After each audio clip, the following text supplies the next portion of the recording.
Terima kasih saudara-saudari yang memencet lonceng setelah memencet subscribe. Terima kasih mempertahankan, dan terima kasih yang telah meninggalkan komentar, apapun komentar. Terima kasih yang udah nge-like, terima kasih juga yang sudah share.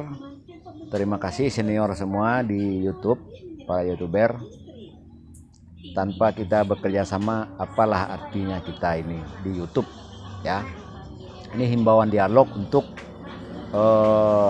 yang peduli adat, peduli budaya, peduli adab, dan peduli agama.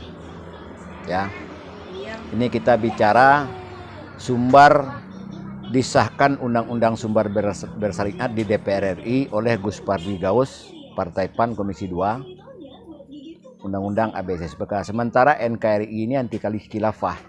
Apakah sumber bersyariat itu bukan khilafah?